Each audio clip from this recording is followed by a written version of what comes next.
في السريع كده تعالى اعرفك ليه ما تلعبش دور الضحية، وتأثيره هيبقى ايه عليك وعلى ولادك وعلى اللي حواليك، ومين السبب في انك تبقى ضحية.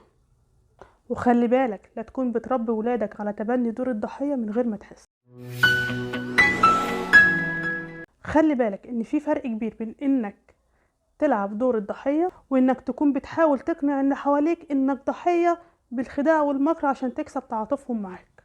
وده احنا اتكلمنا فيه بكل عيوبه في فيديو قبل كده، هو فيديو اخطر انسان على وجه الارض. الفرق هنا ان انت لما بتتبنى دور الضحية، هنا انت مش بتقنع اللي حواليك انك ضحية، لا ده انت عمال تقنع نفسك وتقمصت الشخصية وبقت مبدأ في حياتك من غير ما تحس، بالرغم انك ممكن في الاصل انت ما تكونش ضحية لحاجة، انت بس ضحية افكارك. هقولك ازاي. في ناس كتير للأسف بتطمن لما تعيش دور الضحية. ليه؟ لأنها أول حاجة بتشيل من عليها المسؤولية، وتاني حاجة بتشيل من عليها إحساس الذنب بأن الحق كان عليها، لا ده كان على الظروف أو كان على شخص معين أو كان على القدر، وهم ضحية مصيرهم.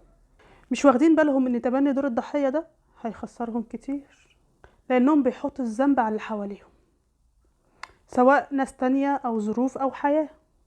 وطبعا الشخص اللي بيلعب دور الضحية بتلاقيه دايما في علاقاته العاطفية أو الاجتماعية هو دايما اللي بيتساب أو بينضرب، هو الضحية، لأنه مقتنع إن هو فعلا لازم يكون ضحية، فتلاقيه ما عندوش ثقة في نفسه ولا بيعرف ياخد قراراته.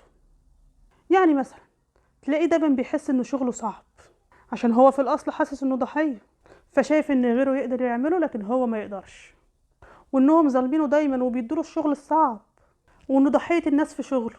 والمشكلة إنك لو دخلت فعلا جواه هتلاقيه مقتنع جدا إنه ضحية، وعمال يشفق على نفسه ويبرر لنفسه ويعلق الشماعة على أي حاجة قصاده عشان يحس إن مفيش في إيده حاجة يعملها، وإنه ضحية الوضع المفروض عليه.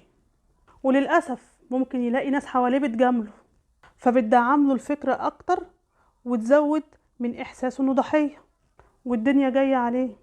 وللأسف الأهل بيكون عليهم عامل كبير جدا في فترة التربية، فممكن الأهل من غير ما يحسوا يربوا فيه الإحساس ده بأن هو ضحية اللوم. بمعنى ان هم يقولوا للطفل بصفة مستمرة مثلا ان انت الحق عليك اننا انفصلنا، او الحق عليك في المشاكل اللي في البيت، او الحق عليك ان اخوك وقع وتعور وكان المفروض تاخد بالك منه، او الحق عليك في الفلوس او الحاجة اللي ضاعت وكان المفروض تاخد بالك منها. والاب يقول له الحق عليك ان انا طالع عيني في الشغل عشان اصرف عليك واعرف اامن لك مستقبلك. فالطفل هنا دايما حاسس بالذنب وانه السبب في كل اللي بيحصل حواليه، وانه كان فاشل وما عرفش يعمل حاجة، ويبدأ هنا يدور على الشماعة اللي هيحط عليها الموقف ده حصل ليه، وانه كان ضحية بسبب ايه في الاصل، بسبب لومه الكتير. وتبدأ فكرة تبني دور الضحية عنده. والاهل للأسف فاكرين ان هم لما بيعملوا كده باستمرار انهم بيعلموه ازاي يتحمل المسؤولية ويكون مسؤول، وناسين ان اللي بيزيد عن حده بينقلب ضده. فالطفل هنا بالعكس بيقتنع انه ضحية لظروف وحاجات اكبر منه، فتتعلق دماغه اكتر بتبني فكرة دور الضحية، ويبدأ الموضوع يتطور معاه ويفضل حاسس انه اتخلق ضحية وان ده مصيره، حتى لو كان هو كويس ومفيش ضحية ولا تضحية ولا حاجة. فتلاقيه كل شوية بيخلق الشماعة اللي هيعلق عليها عشان يبقى ضحية او تخليه ضحية. فللأسف ده بيخليه طول عمره يجذب ليه الاشخاص الغلط اللي بيخلوه فعلا ضحية، لان هم حسوا فيه الضعف وشافوا انه متقبل انه يبقى ضحية وعايز يعيش الدور. يعني مثلا تلاقي الولد اللي اهله عملوا فيه كده وربوه على انه الحق عليه في كل حاجة بيجذب ليه الولد العنيف في المدرسة او المتنمر، لانه بيكون شايفه ضعيف وعايز يشوف نفسه عليه. فمهم جدا انك لما تيجي تربي ولادك وعايزهم يطلعوا ناس اسوياء نفسيا وينجحوا وواثقين من نفسهم، لازم ما يشوفوش فيك دور الضحية. يعني ما تفضلش تحسسه انك كنت ضحية لشغلك او ضحية لتصرفات والدته عشان تكسب تعاطفه معاك، وانك الشخص اللي بيضحي عشان الكل يعيش كويس سواء الام او الاولاد، وانت فاكر انك لما تظهر قدامه بصورة المضحي هو هيحبك اكتر. وناسي انه كده هيشوف فيك الضعف، وانه قدوته مضحية وبتعيش دور الضحية. لان طبعا القدوة الاولى عند الاطفال هي الاب، وخصوصا لو اولاد. فلما يشوف بطل حياته مضحي او ضحية وان الدور ده طبيعي، فالطفل طبعا مش هيعرف يحلل ان ده في الاصل مش تضحية، وان ده الدور الطبيعي لرب الاسرة وملوش علاقة بشخصيته. لكن من وجهة نظر الطفل ان الاب ضحية، فالطفل هنا هيتبنى دور الضحية زي ما هو شاف والده، ومع الوقت هيبقى شخصية ضعيفة وما عندهاش ثقة في نفسها. فلازم الطفل يبقى شايف قدوته قوية ويستمد الثقة والقوة منها. فانت من غير ما تحس هتدمر ولادك في المستقبل، لانه هيفضل متمسك بدور الضحية، ولما ابنك هيكبر هيعلق فشله على اي شيء، على شماعة الظروف، على شماعة البلد، على شماعة الحياة او الناس او الاهل. وانا مش هقدر اعمل ده، ومش هيقدر ياخد مبادرة او قرار لحياته او مبادرة لاي فكرة يعملها، وهيتدمر.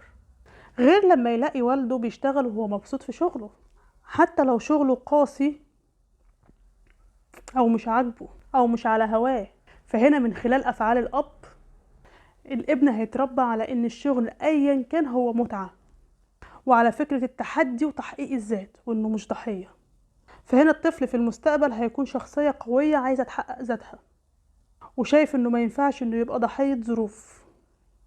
فالبذرة اللي هتزرعها هتحصدها انت واولادك. فحاول لو انت شايف نفسك ضحية لشخص او لظرف او لحياة معينة، انك لازم تغير تفكيرك وتعرف ان ده وهم جواك، وانك مش هتلعب دور الضحية، وانك تقدر ما تبقاش ضحية اي حاجة لو حاولت تبص للامور من منظور تاني. واوعى تسمع او تدي اهتمام لكلام الناس اللي بيدعموا فكرة انك ضحية في راسك، سواء يقصدوا او ما يقصدوش. يعني مثلا انت بتسهر في شغلك، ولما بتروح بتلاقي والدتك تقولك انت بتتعب نفسك في الشغل كده ليه؟ حرام عليك نفسك، ارتاح شوية، وكلام كتير يحبط من عزيمتك للشغل. فانت قبل ما تروح وتشوفها كنت شايف ان الموضوع عادي ومش حاسس بده بالشكل ده، لكن لما سمعت كلام والدتك بدأ عقلك يبرمجه على انك بتضحي بوقتك وبصحتك، وانك جاي على نفسك وشغلك ده ما يستاهلش كل ده، ودور الضحية يبدأ يتبروز في عقلك. والمفروض ان كل اللي حواليك يبلعوا ليك الزلط عشان انت بتضحي، وممكن يوصل بيك الحال انك تكره شغلك وتحس ان مش جايب هم وتعبه معاك، فتسيبه وتاخد قرار غلط بسبب افكار انت زرعتها بعقلك، بسبب الافكار او الكلام اللي اتقالك، وانك صدقت فكرة انك ضحية بتدعيم من اللي حواليك سواء يقصدوا او ما يقصدوش. وللأسف هنا مع احترامي لكل الامهات، ده بيكون نابع من عدم ثقافة الام، ولازم يبقى الابن فاهم ده، بانها بدل ما تقولك كده لا تحفزك وتقولك انت قدها، وبكرة هتفرح بنتيجة شغلك وتعبك وبمجهودك، وعادي لما تسهر انت لسه شباب، وتديك بكلامها طاقة إيجابية، وإنك مش ضحية لضعف إمكانيات أو إن الحياة صعبة من حواليك. لا، تحسسك إنك بطل، وإنك قادر على الإمكانيات والحياة، وإنك هتقدر وأقوى من كده بكتير، وتديك القوة وتشجعك، مش تحبط عزيمتك من غير ما تحس.